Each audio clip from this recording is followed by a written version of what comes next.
Nous revenons sur notre thème, la grâce de Dieu. Quelle est la bonne nouvelle de la grâce de Dieu?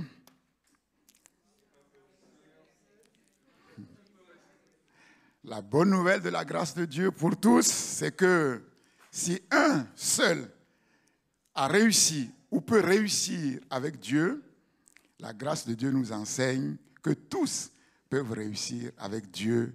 Pourquoi? Parce que tout n'est que grâce. Tout est grâce. Et quand on regarde attentivement dans le monde, dans l'univers, pour ceux qui connaissent Dieu et même pour ceux qui ne connaissent pas Dieu, si quelqu'un peut arriver à quelque chose, peut arriver quelque part, c'est parce que Dieu a décidé de lui accorder d'une certaine manière sa grâce.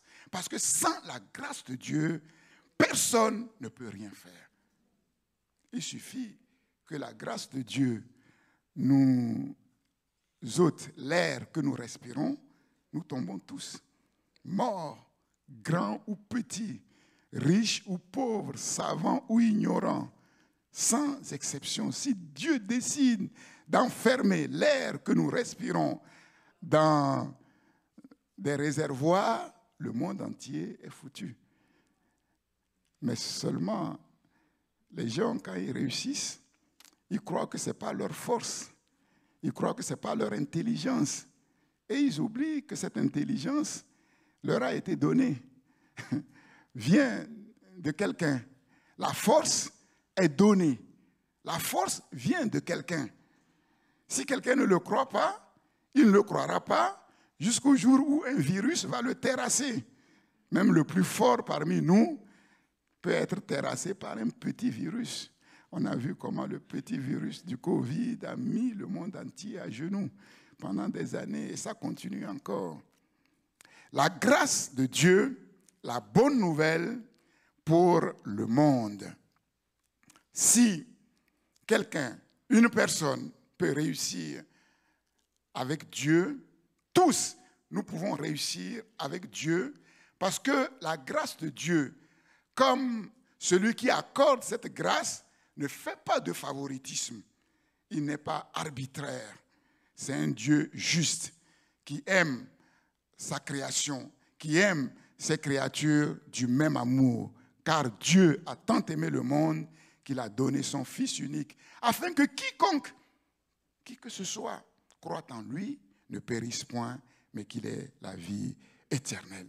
Donc nous avons vu au travers des instruments, au travers des hommes, comment la grâce de Dieu a opéré. Et on a vu clairement que ces hommes sont devenus de grands hommes. Et ils le sont devenus, non pas parce qu'ils étaient de grands hommes, puisque ceux qui étaient grands avant de rencontrer le Seigneur ont été amenés à être petits pour redevenir grands, comme Moïse. Pour montrer que c'est uniquement par grâce. Et ceux qui étaient petits, avant de rencontrer le Seigneur, la grâce de Dieu a fait qu'ils sont devenus grands. Et la Bible dit que Dieu est descendu du ciel pour aller nous chercher dans la poussière, pour nous sortir de la poussière et ensuite nous propulser dans le royaume, nous faire asseoir avec les grands de son royaume. Et ce matin, l'honneur est aux dames. On a vu comment Dieu s'est manifesté au travers des hommes. Et ce matin, on va voir comment Dieu se manifeste également au travers des femmes. Et il y en a beaucoup. Il faut faire une sélection. J'ai fait une sélection de 3. Et la première grande dame que nous allons voir ce matin, c'est Madame Ruth. Ruth, la Moabite, qui devint une grande dame en Israël. Comment? Par la grâce du Seigneur. La grâce de Dieu a utilisé les circonstances malheureuses, tragiques, dans lesquelles vivait Ruth, pour faire de cette femme une femme ordinaire, malheureuse, une grande dame, respectée et respectable. Oui. Vous, mesdames, mesdemoiselles, si vous accueillez favorablement la grâce de Dieu et si vous laissez la grâce de Dieu opérer en vous, la grâce de Dieu fera de vous une grande dame dans votre domaine, respectée et respectable. L'important dans la vie, ce n'est pas de vivre bien. L'important dans la vie, ce n'est pas de ne pas avoir de problèmes. C'est-à-dire de vivre à l'abri des problèmes ou des malheurs. Mais l'important dans la vie, c'est de vivre et de demeurer sous la grâce de Dieu. Vivre et demeurer sous la grâce de Dieu. Les circonstances de la vie de Ruth étaient malheureuses. Ruth a vécu dans une famille accablée de malheur, deuil à répétition, sans oublier la famine. La famine. Cependant, Ruth fait le choix de s'attacher à la grâce de Dieu qui était à l'œuvre dans la vie de sa belle-mère Naomi. Cette grâce va propulser haut, très haut, dans l'ascendance du roi David et plus encore dans l'ascendance du Christ lui-même, cette Moabite étrangère en Israël. Par la grâce de Dieu, Ruth, comme d'ailleurs Rahab, une prostituée, toutes deux étrangères en Israël, par la grâce de Dieu, ces deux femmes devinrent des images remarquables des nations étrangères à la vie d'Israël qui un jour viendront se réfugier sous la bannière du Christ Sauveur. C'est tout simplement incroyable.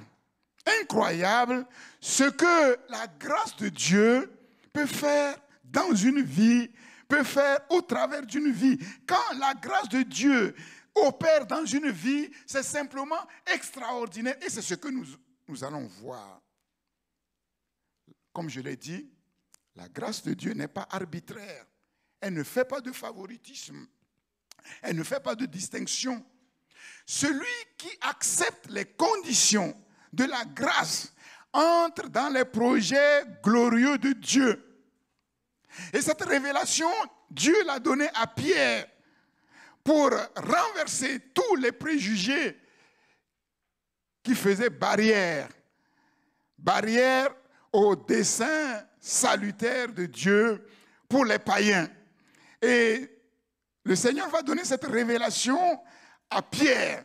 Et quand Pierre va entrer dans la maison de Corneille, un païen étranger en Israël, Pierre va dire en toute nation, celui qui craint Dieu et agit de manière juste, de manière bien, qui agit bien en toute nation, celui qui craint Dieu et agit de manière juste est agréable à Dieu.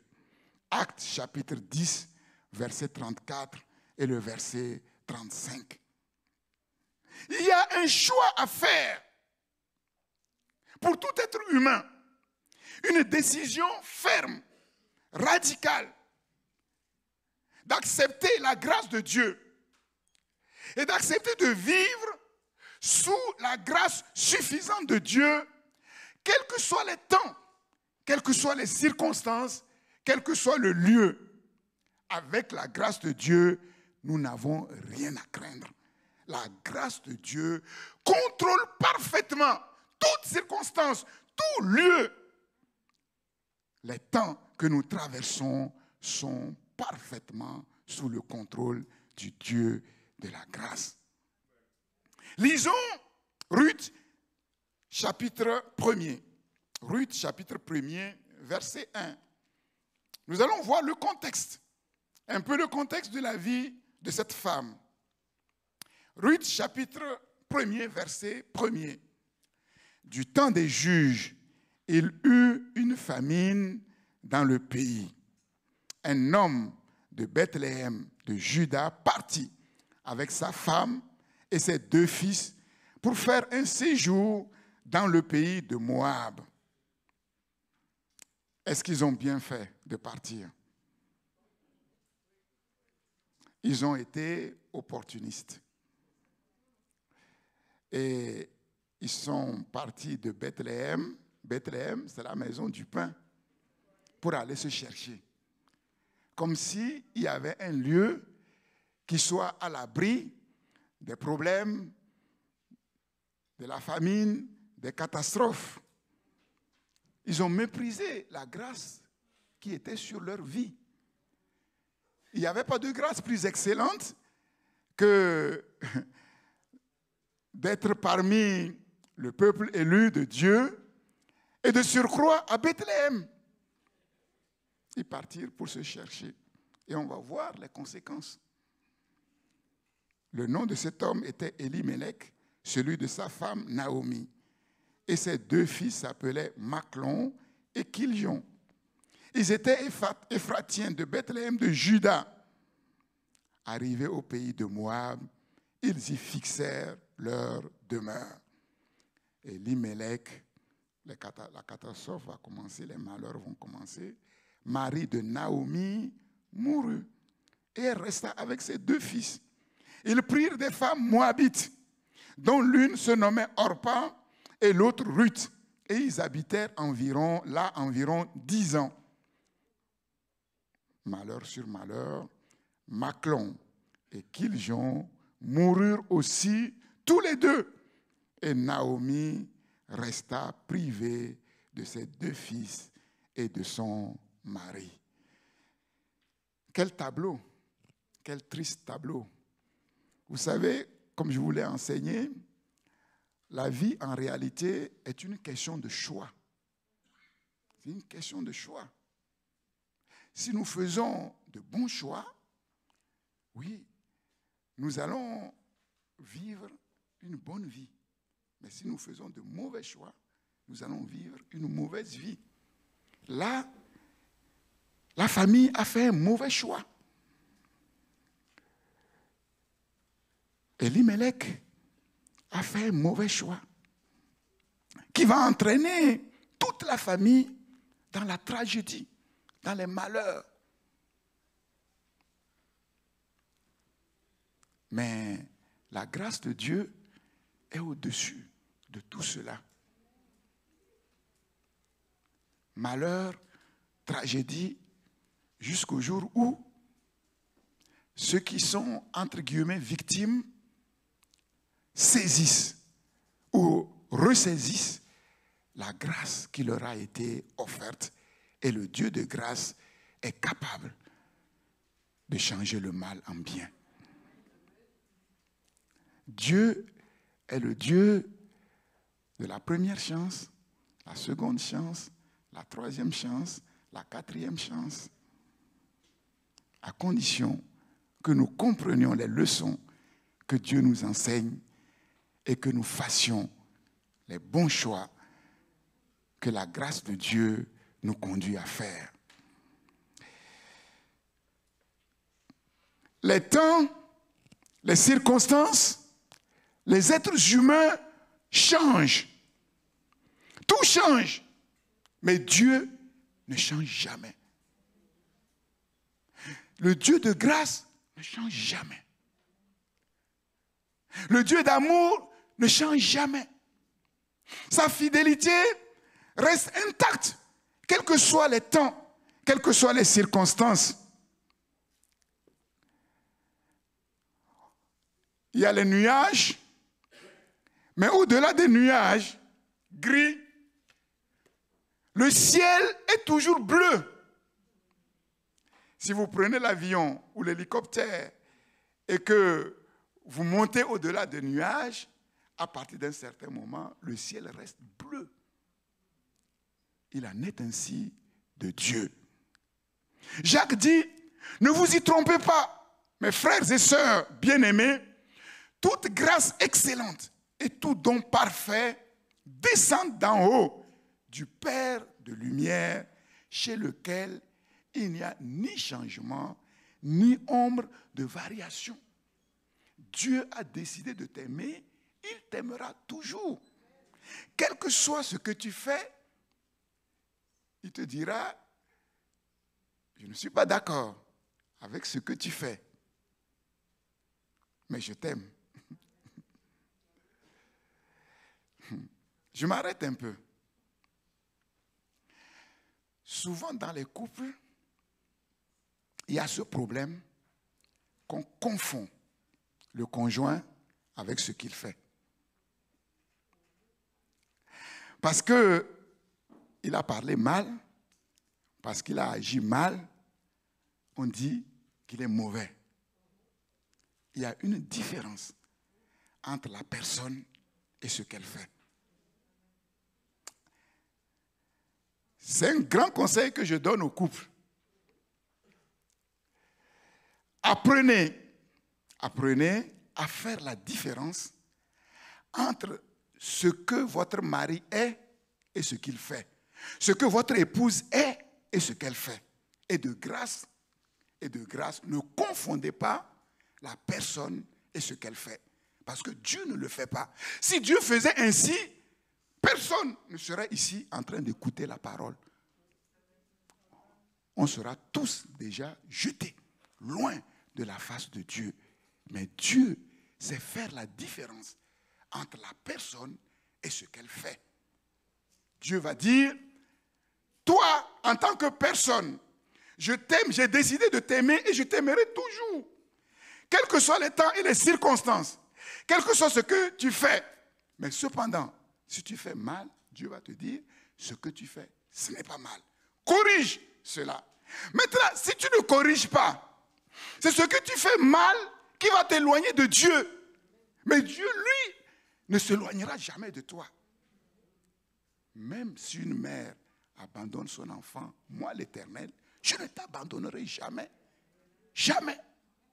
Donc, ce sont nos mauvais choix, nos entêtements, nos mauvaises actions qui nous éloignent de Dieu. Et après, on a l'impression que Dieu s'est éloigné de nous, que Dieu ne nous aime plus. Dieu ne peut pas changer. Dieu est amour et il reste amour. Et je donne ce conseil. Maintenant, je parle aux maris. Je parle aux époux. C'est vous, les chefs de foyer. Quand ça chauffe, quand Dieu vient, c'est au mari qui s'adresse. C'est à Adam que Dieu s'est adressé quand ça a bardé à la maison. Pourtant, c'est Ève qui était au devant des choses. Voilà. Et je vous lance ce défi. Mettez-le en pratique. Et vous viendrez me dire si ça marche ou si ça ne marche pas. Quand ça chauffe avec ta femme, elle ne comprend pas. Elle ne veut pas comprendre. Il y a un moyen de la calmer. Je vois, on dirait que c'est les femmes. Moi, je parle aux maris et c'est les femmes qui sont très intéressées.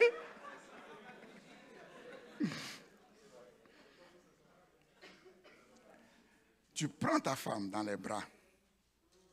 Tu la regardes dans les yeux. Tu dis à ta femme, là, ce que tu fais, ce que tu as dit, vraiment, personne ne peut l'accepter. Ça m'a fait mal. C'est pas bon du tout. Mais toi, quels que soient les temps et les circonstances, je t'aimerai toujours. Faites l'expérience. Si, en tant que mari, tu ne peux pas faire cette expérience, non, il y a un problème. Tu n'es pas qualifié pour être un bon époux. Tu n'es pas qualifié pour être un bon époux. Parce qu'il y a des moments où ça chauffe. Personne ne veut rien comprendre. La femme dit non, c'est moi qui ai raison. Cette fois-ci, c'est cette fois-ci. Là, on va voir. L'homme dit non, c'est moi. Mais quand c'est comme ça, comment faire? Comment faire? Mais c'est le chef qui doit montrer l'exemple. C'est le chef. Sinon, tu n'es pas chef. Sinon, tu n'es pas chef. Ta chefferie, là, ce n'est pas de taper sur la table en disant « Femme, sois soumise ». Oui. Mais tu prends une partie d'un ensemble et tu oublies l'autre ensemble. Bon, la femme qui connaît, elle dit « Oui, mais toi aussi, sois crucifié à la croix ». Et je me dis, quel est le plus difficile? Le plus difficile, c'est quoi? C'est d'accepter d'être soumise ou d'accepter d'être crucifié? Réfléchissez. Mais en fait, quand on réfléchit, les deux sont pareils. C'est les deux faces de la même pièce. Parce que c'est l'obéissance, la soumission qui a amené Christ à la croix. Donc ce que l'homme demande, ce que Dieu demande à la femme, c'est la même chose que Dieu demande à l'homme, parce que l'homme n'est pas supérieur à la femme et Dieu ne met pas l'homme au-dessus de la femme. Comprenez-le. Quand on dit femme soumise, les gens croient qu'on est en train de rabaisser les femmes. Ah non, Dieu dit, homme, aime ta femme jusqu'à être crucifié, accepter d'être crucifié. Il demande la même chose. Voilà. Bon, je ferme la parenthèse.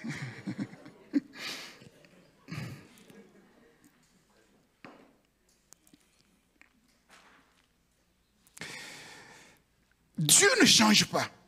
Dieu ne peut pas changer. La grâce de Dieu ne change pas. Qui est famine ou qui n'est pas famine, la grâce de Dieu est là, elle est toute puissante et elle opère. Voilà pourquoi Dieu dit, ma grâce te suffit. Avec ma grâce, tu peux traverser toutes les situations, les pires. Tu peux traverser toutes les situations de telle manière que, avec la grâce, nous n'avons rien à craindre. Ce qui peut nous faire trembler, c'est que la grâce de Dieu ne sort plus sur nos vies comme elle devrait être, c'est tout. Si la grâce de Dieu est sur ta vie comme elle doit être, quels que soient les lieux que tu habites, quelles que soient les familles, les tremblements de terre, les problèmes que tu peux rencontrer, la grâce de Dieu te donnera la victoire. Et c'est ce choix que nous devons faire. Le choix de s'attacher au Dieu qui donne sa grâce. Le choix de décider, la décision résolue de vivre sous la grâce de Dieu, quel que soit ce qui nous arrive. Et nous verrons ce que le Dieu de grâce est capable de faire. Heureux l'homme, heureuse la femme qui supporte patiemment la tentation, car après avoir été éprouvé, il ou elle recevra la couronne de vie que le Seigneur a promise à ceux qui l'aiment. Et ceux qui aiment Dieu sont ceux qui s'attachent à la grâce de Dieu. Parce qu'ils aiment Dieu, parce que Dieu les aime. Et parce que Dieu les aime, Dieu a décidé de déverser sur eux cette grâce qui va opérer de grandes choses dans leur vie et au travers de leur vie. Orpa et Ruth vont être durement éprouvés par la bouche de leur belle-mère Naomi.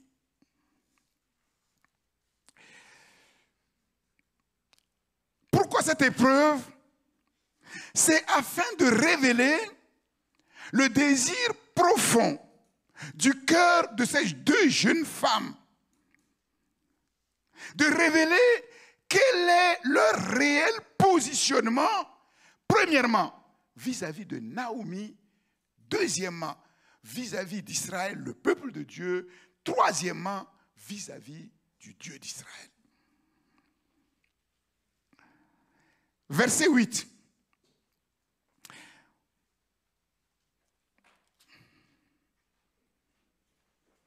On peut lire à partir du verset 6 pour bien comprendre. Donc, après la mort de Machlon et de Chilion,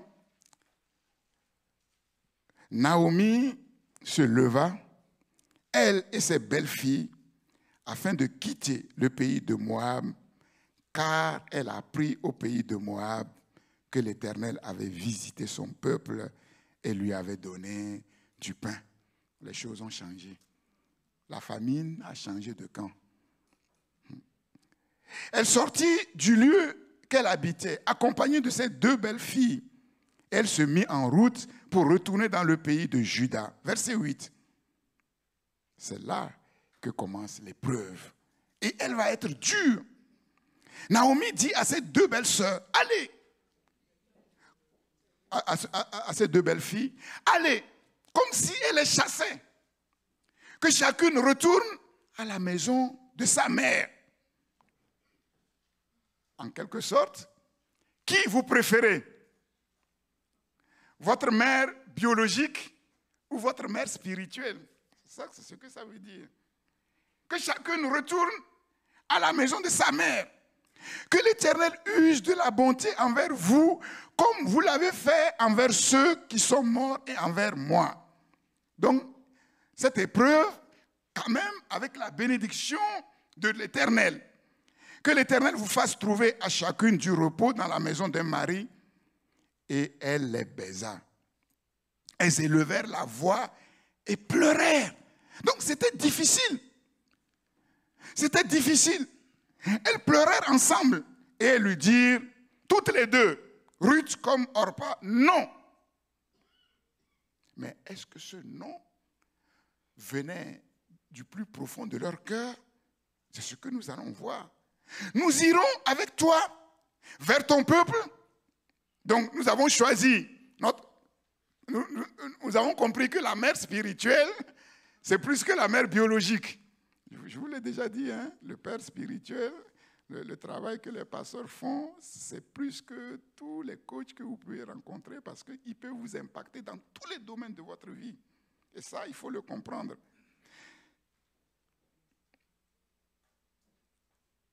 Nous irons avec toi vers ton peuple. Naomi dit, retournez, mes filles. Pourquoi viendrez-vous avec moi?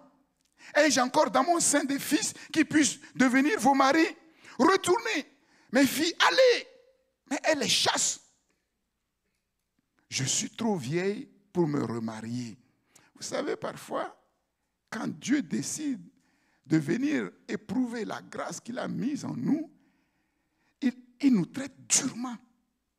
Il nous jette dans le désert comme s'il était devenu un Dieu impitoyable.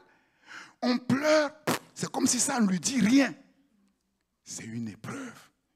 C'est pour voir qu'est-ce qu'il y a au plus profond de ton cœur. Retournez, mes filles, allez, je suis trop vieille pour me remarier. Et quand je dirai, j'ai de l'espérance, quand cette nuit même je serai avec un mari et que j'enfanterai des fils, attendriez-vous pour cela qu'ils aient grandi? Refuserez-vous pour cela de vous marier? Donc là, Naomi est en train de les éprouver sur un point sensible. Une corde sensible qu'est le mariage. Et vous savez, il y a des cordes vis-à-vis des jeunes filles que vous pouvez toucher sans que ça ne les touche. Mais quand vous touchez la corde du mariage, rares sont les jeunes filles qui ne sont pas touchées. Quelle est cette jeune fille qui ne veut pas se marier? Y a-t-il une jeune fille ici qui ne veut pas se marier? Toutes veulent se marier. Même si elles savent que c'est compliqué le mariage, tête basse, tout le monde veut se marier. Sans se poser la question de savoir, est-ce que je suis prête pour être une bonne femme? Est-ce que celui avec qui je veux me marier est prêt pour être un bon époux? Non. Donc Naomi va les éprouver sur un point ultra sensible. Ultra sensible. Non, mes filles, car à cause de vous, je suis dans une grande affliction. Elle ira même jusqu'à les rendre responsables de son malheur. Mais pour les amener à avoir une haine contre elle. Mais c'est un grand enseignement. Comprenez-le. Comprenons-le. Il y a des moments dans notre marche avec le Seigneur, on a l'impression que Dieu est devenu notre ennemi. Et c'est là où Dieu va voir, est-ce que nous le connaissons vraiment? J'ai commencé en disant que Dieu ne change pas. Son amour ne change pas. Sa bonté ne change pas. Sa grâce ne change pas. Quelqu'un, une personne qui a compris cette grande vérité, refuse d'attribuer quoi que ce soit de mauvais à Dieu par rapport aux choses terribles qu'elle est en train de vivre. Parce que s'il y a une personne qui peut lui venir en secours et la sortir des choses terribles qu'elle est en train de traverser, il n'y a que Dieu. Il n'y a que Dieu. Et le diable est derrière pour dire, ouais, moi je t'avais dit, Dieu il est dur. Hein? Il est dur. Hein? Si tu le suis, tu ne sais pas où tu vas. Tu ne sais pas où tu vas. Viens, moi, je vais te rendre heureuse, facilement heureux, facilement. Les échelles courtes. Naomi est en train de leur dire, mais c'est à cause de vous que je suis dans les problèmes. On sait que ce n'est pas vrai. Et elles élevèrent la voix et pleurèrent encore. Orpa baisa la belle-mère, sa belle-mère, mais Ruth s'attacha à elle. Oui, il y a une qui a flanché. Il y a une qui a flanchi. Une épreuve douloureuse. Dans les pleurs, dans la douleur, il fallait faire un choix. Dans la douleur, il fallait prendre une résolution ferme et radicale. Sans savoir où on va. Sans aucune garantie. Sans aucune garantie. Leur positionnement vis-à-vis du peuple de Dieu, leur positionnement vis-à-vis de Dieu va être éprouvé à fond. Ruth se détache radicalement d'Orpa dans cette épreuve. Pourquoi Orpa a-t-elle cédé? C'est une question. Pourquoi Orpa a cédé? Pourquoi elle a lâché prise? Pourquoi elle a cédé? À votre avis? Pourtant, elles ont vécu les mêmes choses. Elles ont été placées dans les mêmes conditions. Elles ont entendu les mêmes paroles. Toutes les deux, elles ont perdu leur mari et c'était des frères. Il n'y a pas une qui était, comment dire, dans une situation plus favorable qu'une autre. Mais pourquoi une flanche et l'autre tient? Pourquoi Orpa a-t-elle cédé? Pourquoi? On voit clairement qu'au début, toutes les deux ont dit non. Donc ça veut dire qu'il y avait quelque chose dans le cœur, il y avait, on pourrait dire, les mêmes choses, la même grâce qui était à l'œuvre dans le cœur de l'une ou de l'autre, pour voir que non, Naomi, c'est quelqu'un de bien, et le Dieu qu'elle sert, mais quand on regarde sa vie, on voit comment les choses se passent, malgré les problèmes, quand même, c'est quelque chose qui tient la route. Mais pourquoi elle flanche?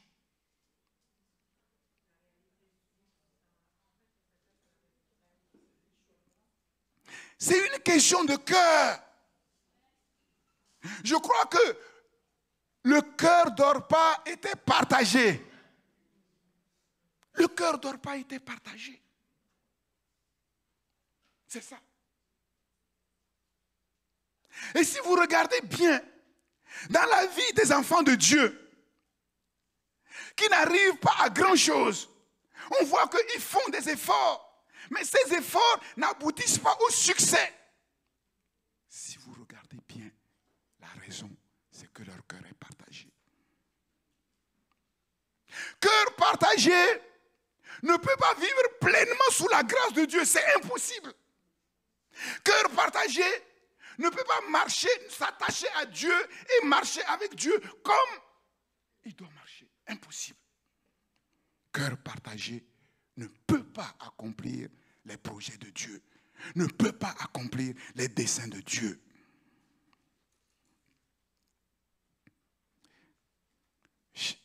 Il est écrit dans le livre de l'Apocalypse que le Seigneur va vomir ceux qui sont tièdes. Les tièdes seront vomis. Cœur partagé, ce sont les chrétiens qui sont tièdes.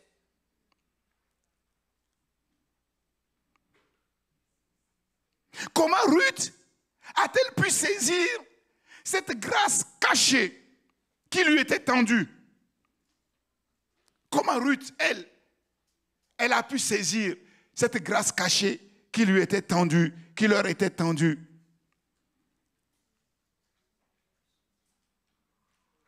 Comment? Non. Oui, mais c'est pas fort. Parce que il faut... Mais le texte que j'ai lu, il est dur.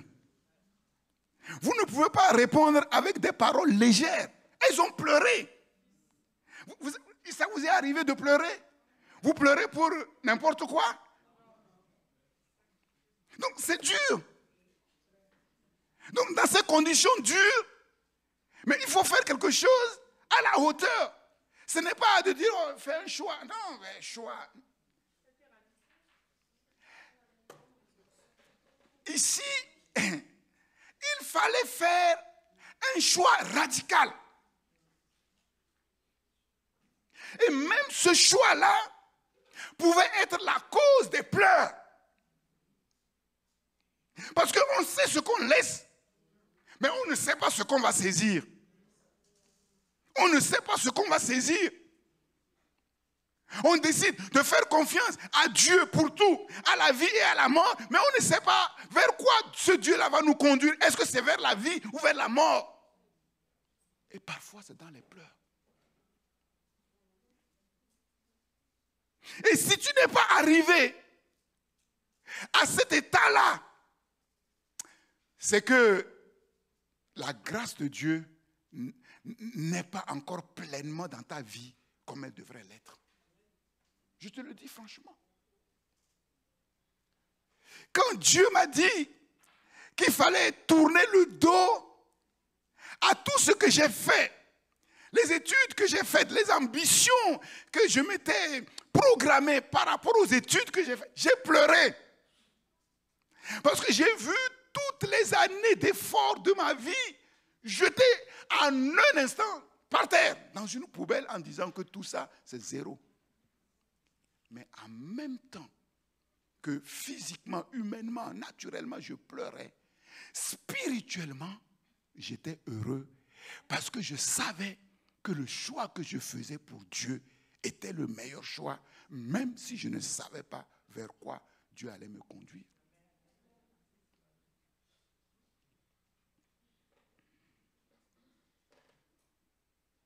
Ruth a fait un choix radical. Verset 15. Verset 15. Parce que Orpa s'est détaché. Ruth a dit, je te suis. Mais maman Naomi, elle n'a pas dit, ah, c'est très bien, allons-y. Ah non. Elle lui a dit, non, il n'en est pas ainsi. Naomi dit à Ruth, voici, ta belle-sœur est retournée. Donc c'est là où nous voyons les enjeux cachés des choses. Ta belle-sœur est retournée vers son peuple et vers ses dieux. Donc c'est sérieux. Donc le test était un test, mais en profondeur. Non pas seulement vis-à-vis de l'ascendance qu'elle va choisir, l'ascendance naturelle ou spirituelle, sa mère naturelle ou sa mère spirituelle, non pas seulement le peuple qu'elle devait choisir, mais le Dieu qu'elle allait choisir. Retourne comme ta belle-sœur. Verset 16. Ruth répondit, ne me presse pas de te laisser. Ne me presse pas de te laisser, de retourner loin de toi. Où tu iras, j'irai. Ton pied, mon pied. Où tu demeureras, je demeurerai. Ton peuple sera mon peuple. Là, ça devient très clair. Son choix devient très clair. Ton peuple sera mon peuple et ton Dieu sera mon Dieu.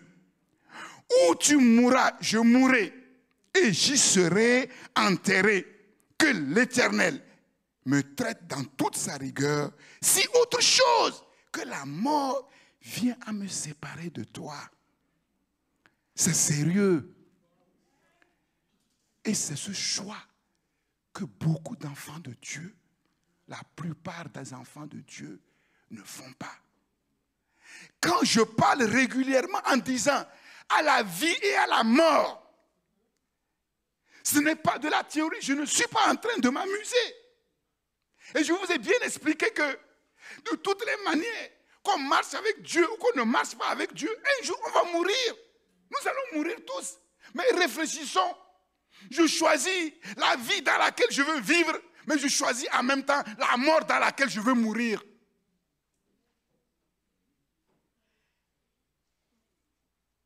Moi, je veux vivre avec mon Dieu et je veux mourir avec mon Dieu. S'il en est ainsi, qu'est-ce qui peut m'empêcher? Si j'accepte de mourir pour mon Dieu, qu'est-ce qui va m'empêcher de m'attacher à Dieu? L'argent? Parce que je ne suis pas marié? Parce que je n'ai pas les enfants? Parce que je n'ai pas ceci? Mais réfléchissez. Mais pourquoi certains enfants de Dieu refusent de penser même à certaines éventualités? Pourquoi? Ils n'ont pas fait le choix radical. Ils n'ont pas fait ce choix radical. Et tant que ce choix radical n'est pas fait, il n'est pas possible que la grâce soit pleinement dans la vie de quelqu'un. Ce n'est pas possible, je vous le dis clairement. Et c'est ça le problème.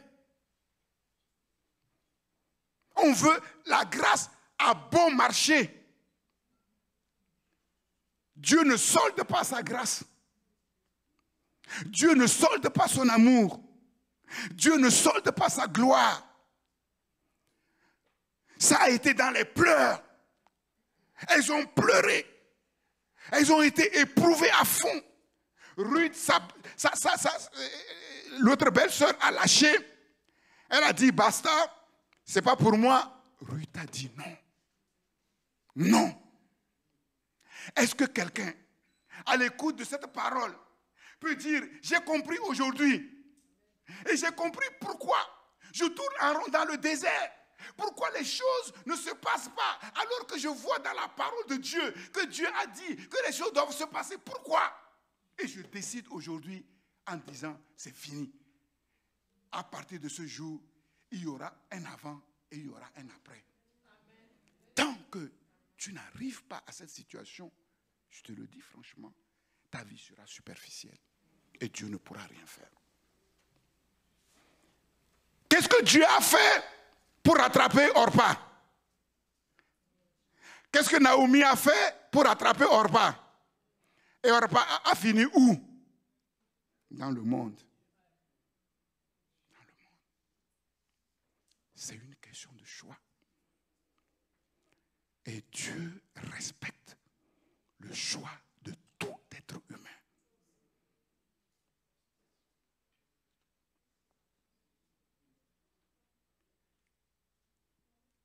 Qu'est-ce que Orpa a gagné? On n'a plus entendu parler. Qu'est-ce que Ruth a gagné? Tout. Au-delà même de toute espérance. Au-delà de toute espérance. Alors, pourquoi les enfants de Dieu sont lents à comprendre? Pourquoi? Parce qu'il y a le malin qui les trompe. Parce que leur cœur est partagé entre le monde, entre ce qu'ils entendent dans le monde, qui vantent comment un être humain peut être heureux sur la terre, et ce qu'ils entendent du royaume de Dieu. Et ce n'est pas clair dans leur esprit. Ce n'est pas clair dans leur esprit.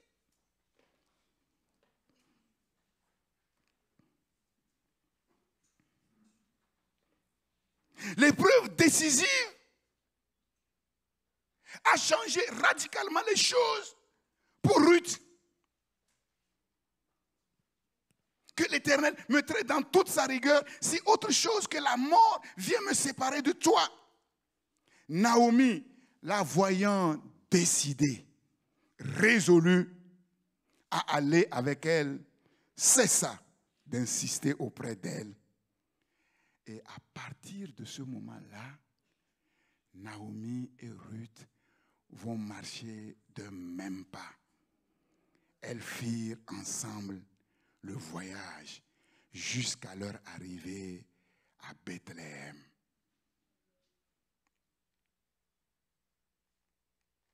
À partir de ce moment, les choses changent radicalement pour Ruth. Ruth va être revêtue d'une grâce particulière. Ruth va être remplie d'une grâce particulière.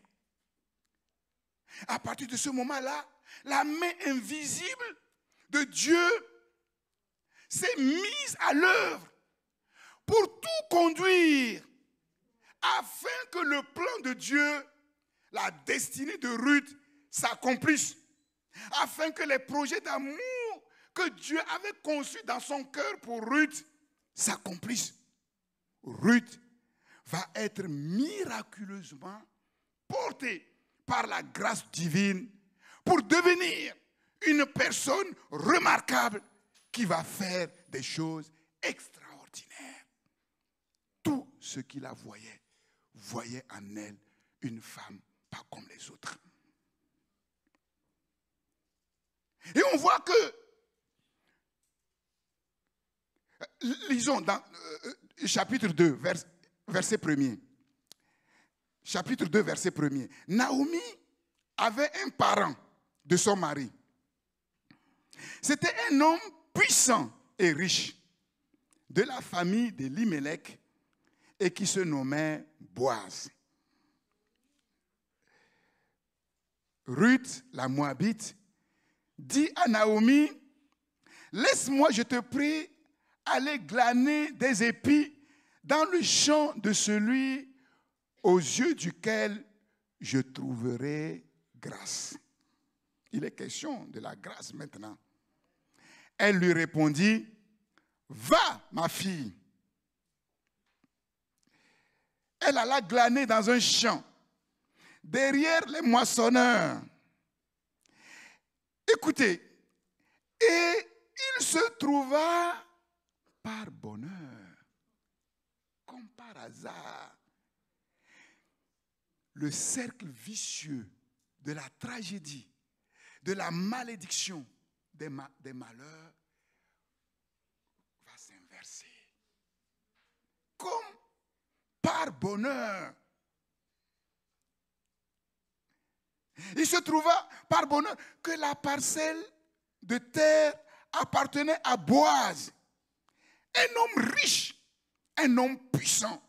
Boaz signifie la force est en lui, qui était de la famille d'Elimelech, comme par hasard.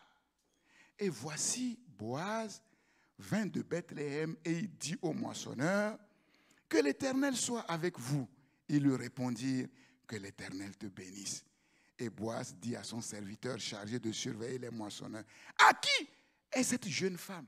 Boaz va la remarquer tout de suite. Quand la grâce de Dieu est sur quelqu'un, partout où elle va, elle ne peut pas passer inaperçue. Impossible, je vous le dis, impossible. Sa manière de se comporter, sa manière d'être, sa manière de parler, la grâce de Dieu parle pour elle. À qui est cette jeune femme?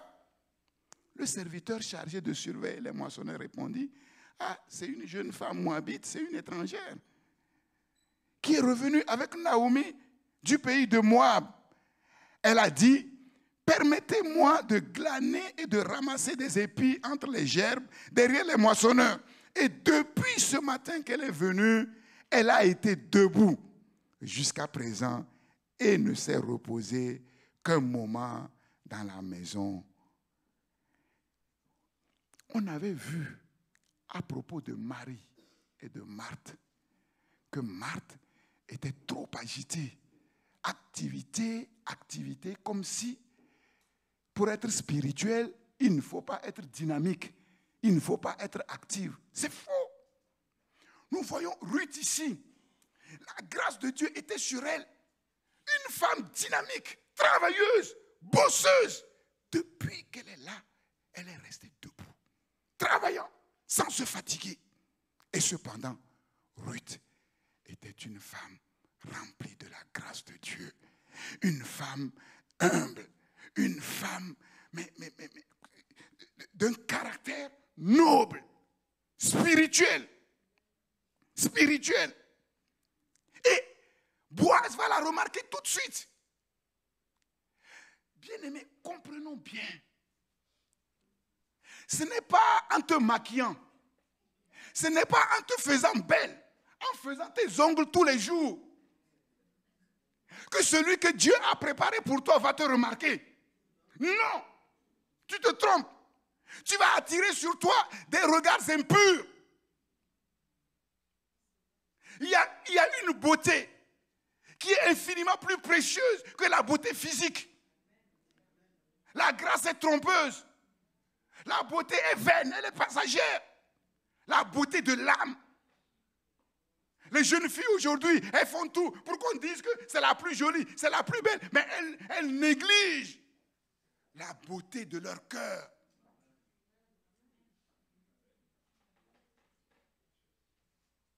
Et il n'est pas étonnant que finalement, des regards impurs viennent la détourner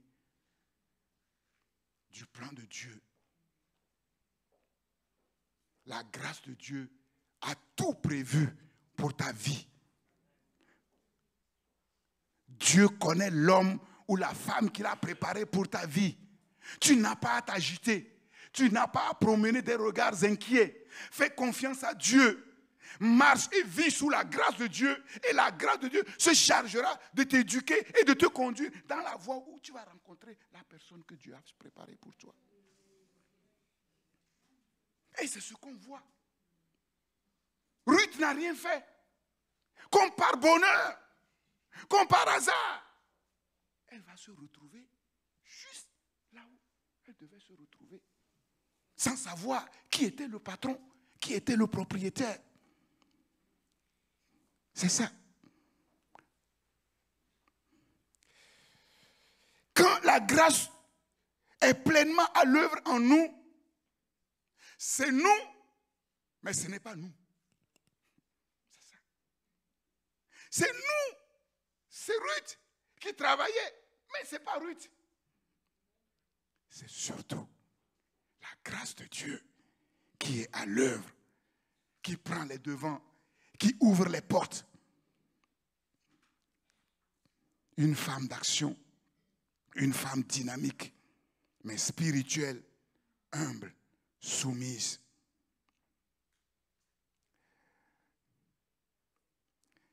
Regardez, écoutez plutôt ce que Boaz va dire à Ruth. Écoute, ma fille, ne va pas glaner dans un autre champ. Ne t'éloigne pas d'ici et reste avec mes servantes. Regarde où l'on moissonne dans le champ et va après elles. J'ai défendu à mes serviteurs de te toucher. Et quand tu auras soif, tu iras au vase et tu boiras ce que les serviteurs auront puisé. Alors elle tomba sur sa face et se prosterna contre terre et elle dit, comment ai-je trouvé grâce à tes yeux pour que tu t'intéresses à moi qui suis une étrangère, une moins que rien. Je vous ai dit dimanche dernier, ne vous prenez jamais au sérieux. Si vous vous prenez vous-même au sérieux, Dieu va vous rejeter. Je vous le dis clairement. Si vous vous prenez vous-même au sérieux, Dieu va vous rejeter. Prenez Dieu au sérieux. Ne vous prenez pas au sérieux. Si vous prenez Dieu au sérieux, Dieu va faire en sorte que les gens vous traitent au sérieux, vous prennent au sérieux. Je vous le dis. Beaucoup se prennent au sérieux. Regardez ce qu'elle va dire. Comment tu oses regarder une moins que rien? Pourtant, ce n'est pas une moins que rien. Ce n'est pas une moins que rien. On le voit, ce n'est pas une moins que... C'est une femme résolue, c'est une femme de confiance, c'est une femme fidèle, c'est une femme bosseuse, docile, soumise, spirituelle. Elle aurait pu se targuer de tout ça pour dire non, moi je suis quelqu'un. Non, dis non, moi je suis rien. C'est la grâce de Dieu. C'est la grâce de Dieu. Et c'est ça le problème. Tant de conflits. Tant de conflits parce qu'on croit qu'on est quelque chose. On est quelque chose parce que Dieu dit qu'on est quelque chose. Parce que la grâce de Dieu est sur notre vie. Si Dieu te retire ta grâce, je t'assure, tu seras la pire. Tu seras le pire. Si Dieu me retire la grâce sur ma vie, vous ne me reconnaîtrez plus. Je viendrai, au lieu de vous prêcher, je vais vous insulter. Je vais vous insulter. Moi, je vous le dis. Ce n'est pas moi, c'est la grâce de Dieu qui opère. Dieu retire sa grâce à quelqu'un, mais la personne sera la pire espèce sur la terre. Le cœur de l'homme, le cœur de la femme est méchant, tortueux. Qui peut le connaître? Dieu le connaît. Tu peux faire semblant. Parce que Dieu n'a pas retiré sa grâce. Tu fais semblant si Dieu retire sa grâce. On va voir tes dessous. On va voir ta nudité.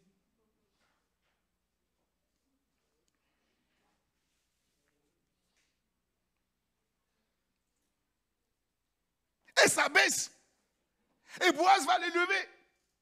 Boaz lui répondit, verset 11. On m'a rapporté tout ce que tu as fait pour ta belle-mère depuis la mort de ton mari. Donc nous voyons, quand nous nous positionnons dans la crainte de l'Éternel pour faire ce qui est juste, ce qui est bon, même si les hommes ne le voient pas, même si nous ne sommes pas récompensés sur le chemin, sur le temps, un jour viendra, le témoignage sortira et la récompense viendra. Boaz dit, on m'a rapporté ce que tu as fait là, qui est hors commun, on me l'a rapporté. Tout ce que tu as fait pour ta belle-mère, depuis la mort de ton mari, et comment tu as quitté ton père et ta mère.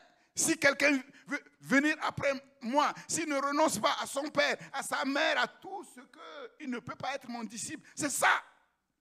Ton père est le pays de ta naissance pour aller vers un peuple que tu ne connaissais point auparavant. Que l'Éternel te rende ce que tu as fait et que ta récompense soit entière de la part de l'Éternel, le Dieu d'Israël, sous les ailes duquel tu es venu te réfugier. Et elle dit, oh, que je trouve grâce à tes yeux, mon Seigneur, car tu m'as consolé. Je vous ai dit, elle a pris une décision dans la douleur, dans les pleurs, et maintenant, elle est consolée. Elle est consolée. Tu as parlé au cœur de ta servante, et pourtant, je ne suis pas moi comme l'une de tes servantes. Quelle âme, quel cœur, quel cœur.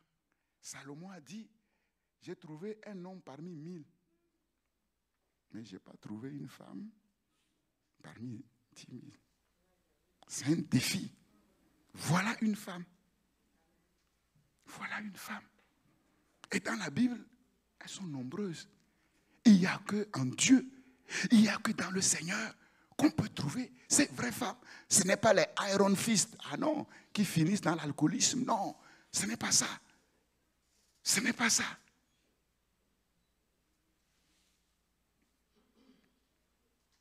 Donc là, les choses vont changer radicalement. La grâce de Dieu va être au-devant de toutes choses. Tout ce que Ruth fait, c'est Ruth, mais ce n'est pas Ruth.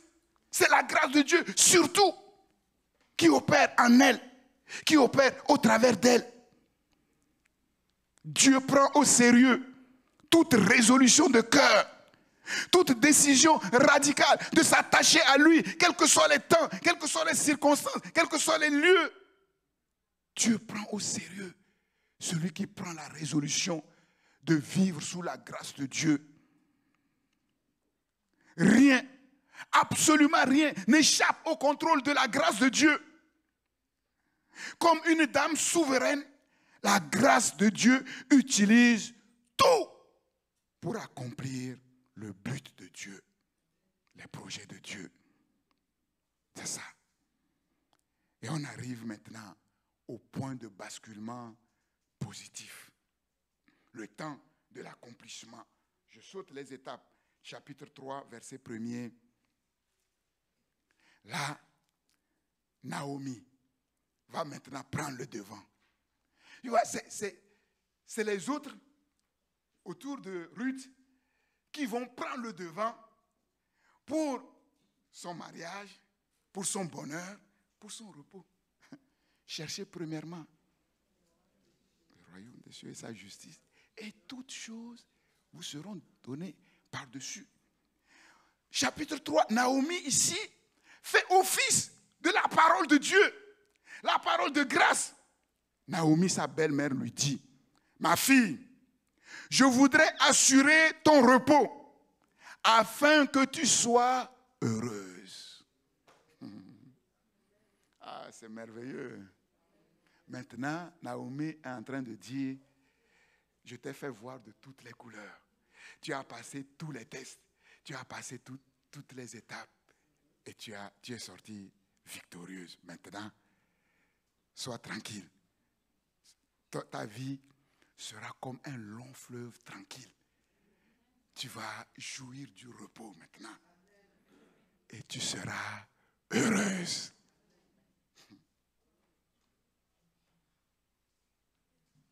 Et maintenant, elle va lui donner maintenant les instructions, les conseils qui vont lui assurer ce repos et lui permettre d'entrer dans cette vie heureuse. Dans cette vie heureuse. Et maintenant, Boaz, avec les servants duquel tu as été, n'est-il pas notre parent? Voici, il doit vanner cette nuit les orges qui sont dans l'air. Lave-toi et oins-toi, puis remets tes habits et descends dans l'air. Tu ne te feras pas connaître à lui jusqu'à ce qu'il ait achevé de manger et de boire.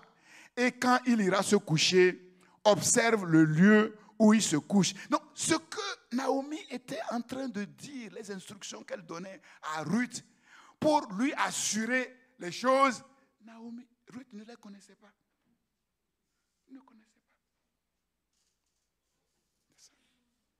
Les chrétiens croient que maintenant qu'ils sont chrétiens, ils ont l'esprit, ils n'ont pas besoin de conseils.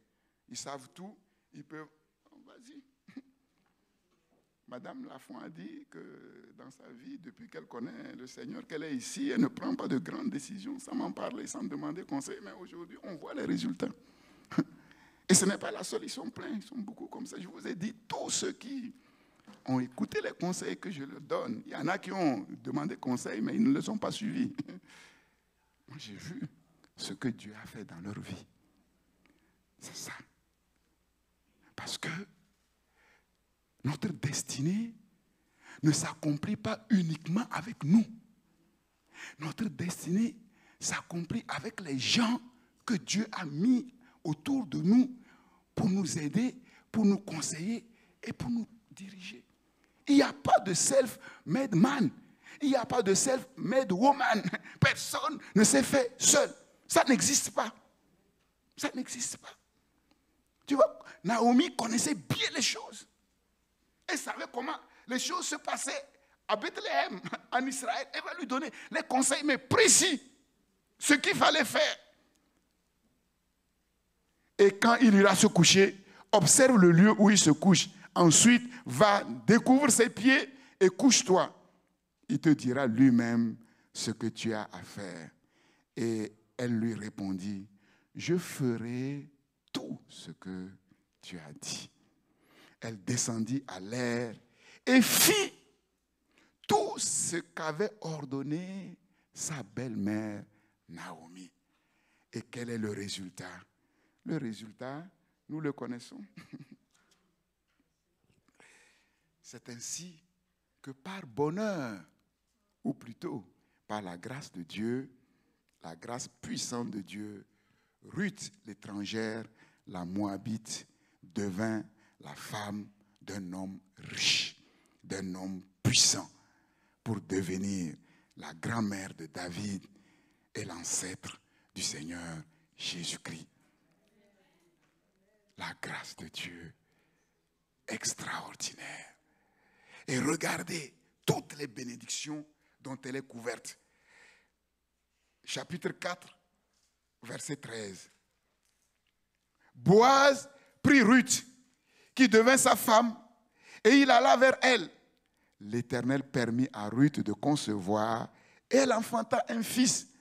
Les femmes dirent à Naomi, « Béni soit l'Éternel, qui ne t'a point laissé manquer aujourd'hui d'un homme ayant droit de rachat et dont le nom sera célébré en Israël.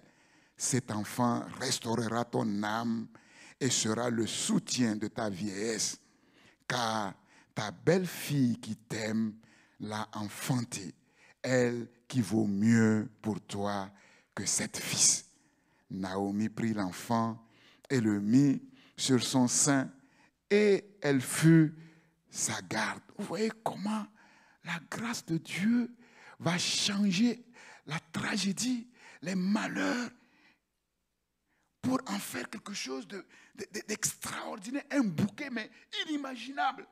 Verset 17. Les voisines lui donnèrent un nom en disant, un fils est né à Naomi. On a vu comment elles ont marché ensemble. Et quand la bénédiction est venue, c'est ensemble qu'elles sont rentrées dans la bénédiction de l'Éternel.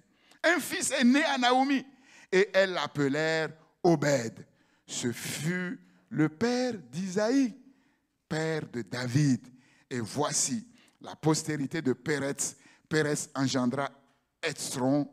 Hezron engendra Ram. Ram engendra Aminadab. Aminadab engendra Nachon.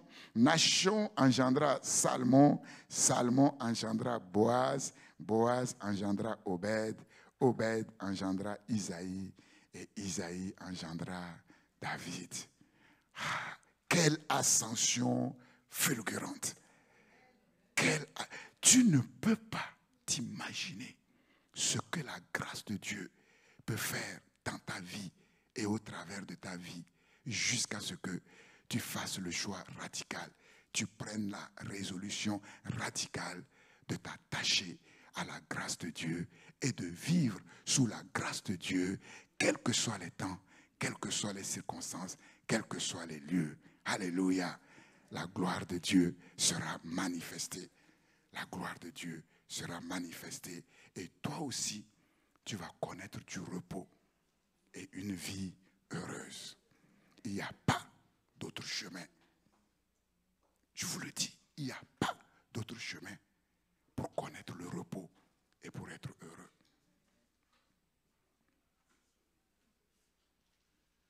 Le seul chemin, c'est le chemin de la grâce de Dieu. Et cette grâce, le Seigneur nous l'offre. Il donne à tous, et plus particulièrement à nous, ses enfants. Quel choix faisons-nous? Quelle résolution prenons-nous? Quelle décision prenons-nous? Oui, si tu choisis de t'attacher à la grâce de Dieu, quoi qu'il en coûte, tu seras durement éprouvé. Durement, je te le dis franchement. Durement. Pour savoir si ta résolution est une résolution de cœur où tu essaies de tromper Dieu. On ne peut pas tromper Dieu. On ne peut pas tromper Dieu. Dans tous les cas, la vie n'est faite que d'épreuves. La vie n'est faite que d'épreuves. Même dans le monde, ceux qui ne connaissent pas Dieu sont aussi éprouvés. Chacun a son désert. Mais nous, notre désert n'est pas, nos épreuves ne sont pas comme les déserts des païens. Parce que nous connaissons au travers de la parole de Dieu le sens du désert.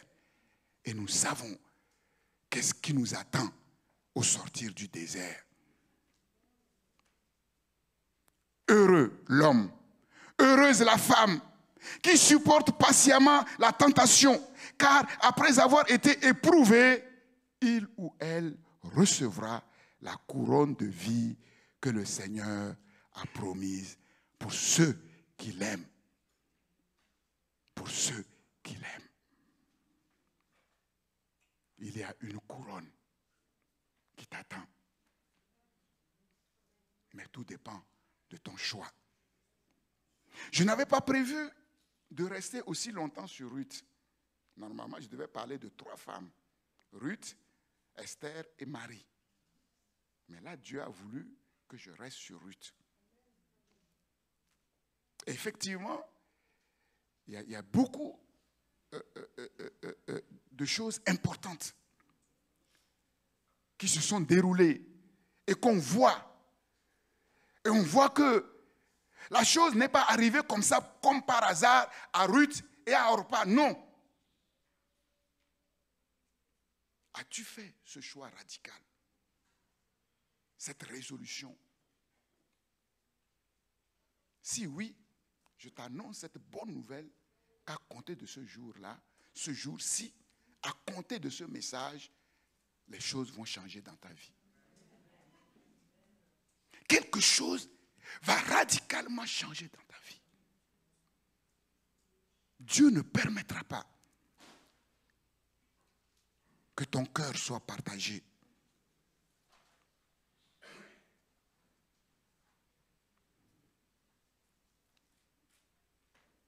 Nous sommes là maintenant, comme Ruth et Orpa.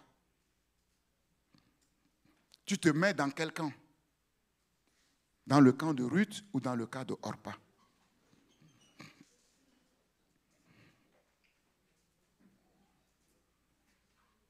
Tous les deux ont été placés dans les mêmes conditions. Elles ont vécu les mêmes choses. Elles ont entendu parler du Dieu d'Israël. Elles ont entendu parler d'Israël, du peuple de Dieu, tout ça. Mais les deux n'ont pas fait les mêmes choix. Les deux n'ont pas pris la même résolution. Nous sommes tous là dans la maison du Seigneur. La plupart, vous êtes baptisés. Vous avez reçu la parole de Dieu.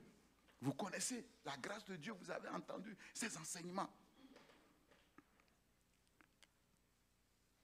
Maintenant, quel choix? Et comme j'ai dit tout à l'heure dans les réponses, ce n'est pas un choix comme ça anodin. C'est un choix de cœur. C'est une résolution de cœur. Pourquoi? Parce qu'après cette résolution, une épreuve va venir. Et si la résolution ne vient pas de cœur, ça va tomber. Mais si la résolution vient du cœur, le Dieu de la toute grâce excellente, de tout don parfait, va maintenant tracer une voie nouvelle devant vous que vous ne connaissiez pas. Vous allez entendre des paroles concernant votre vie et votre destinée, des conseils et des instructions précises que vous n'avez jamais entendues par l'Esprit de Dieu qui va vous dire, voilà le chemin où vous allez trouver le vrai repos et une vie heureuse.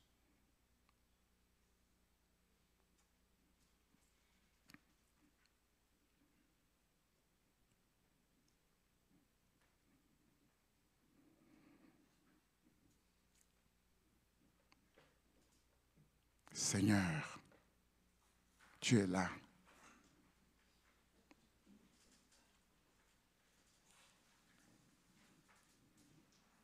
Ce qui s'est passé dans le cœur de Ruth, dans le cœur d'Orpa, ce jour-là. Aujourd'hui, nous parlons de ce jour qui semble lointain.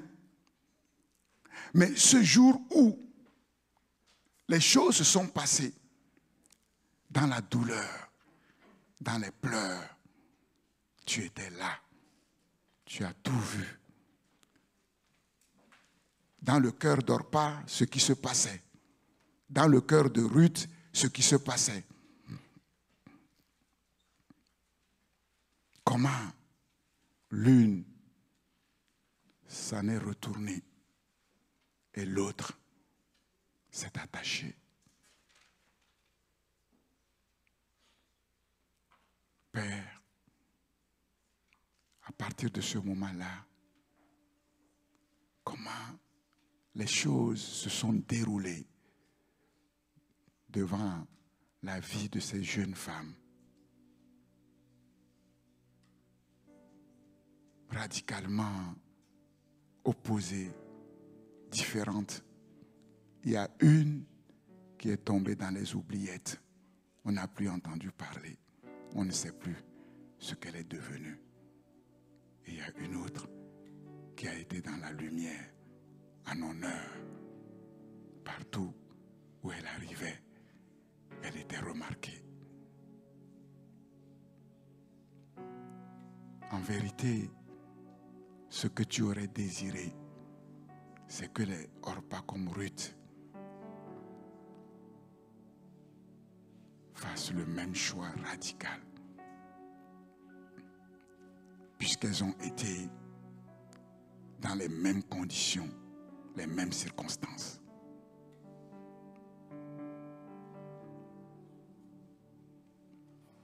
Seigneur, ma prière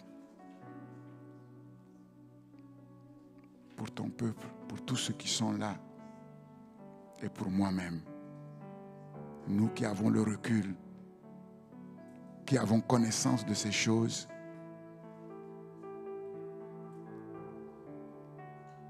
que notre positionnement soit un positionnement de cœur résolu, radical.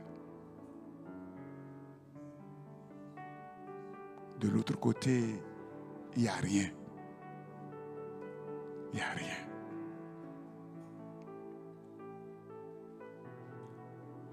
Ruth est entrée dans le repos.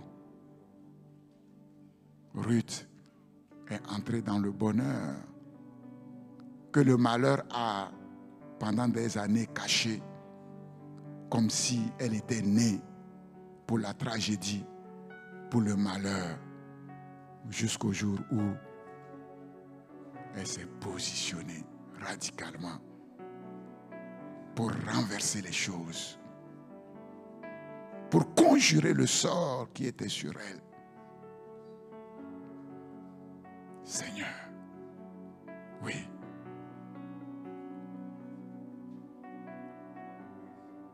Plaise à ton grand nom que du cœur de tout un chacun ici, ceux qui te connaissent comme ceux qui ne te connaissent pas, Seigneur, que du cœur de tout un chacun monte une résolution ferme et radicale.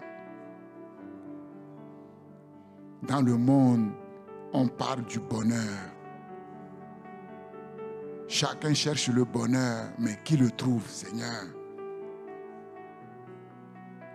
On dit qu'il faut se marier pour être heureux. Beaucoup sont mariés. Où se trouve leur bonheur? Seigneur, Père, le diable est là pour tromper, pour miroiter des choses, faire briller les choses comme de l'or. Mais derrière, c'est du toc. Il n'y a rien. Orpa, certainement, a vu une autre vie miroiter dans son esprit à Moab, Seigneur. Mais c'était du bluff. C'était du toc. Ruth, peut-être, n'a rien vu au moment où elle a pris cette résolution. Mais derrière, c'était de l'or. C'était du vrai. Et nous le voyons. Oh Père, que personne ne se laisse séduire par l'apparence des choses qui brillent. C'est ma prière. D'abord pour moi-même. Je m'enseigne à moi-même avant d'enseigner aux autres. Père, nous t'en supplions, Seigneur. Ce sont ces instruments que tu cherches Seigneur, pour faire la différence, pour accomplir tes projets glorieux, pour le bien de ceux qui se confient à ta grâce et pour le bien de ceux qui les voient et les écoutent, Seigneur, pour le salut. Oh Dieu, merci pour ta parole. Nous voulons vraiment que cette fois-ci, elle agisse en profondeur, au plus profond de nos cœurs, Seigneur, pour toucher les cordes les plus sensibles, Seigneur, que nous-mêmes nous ignorons, Seigneur, pour que de ces cordes sensibles, Seigneur, une voix monte comme une louange, comme une résolution, une décision qui ouvre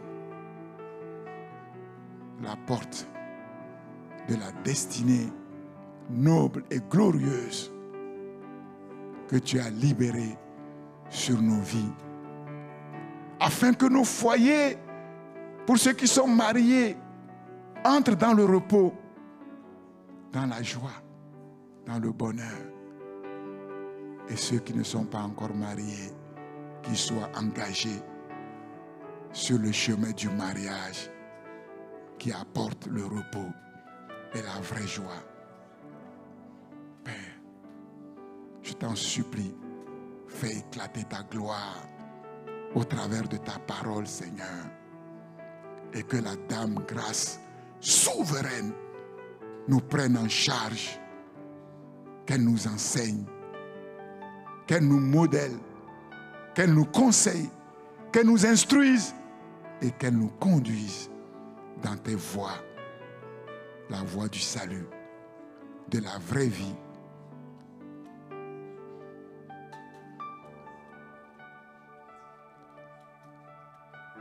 Donne à chacun le discernement. Discerner la voie de la vérité de la voie du mensonge. Au nom de Jésus-Christ. Béni sois-tu, Seigneur. Pour ma part, je crois en la puissance et en l'autorité de cette parole qui ne reviendra pas à toi sans avoir accompli l'œuvre pour laquelle tu l'as envoyée dans chaque cœur. Et que dans la vie de tout un chacun, à partir de ce jour, il y aura un avant et il y aura un après qui ne sera plus jamais le même.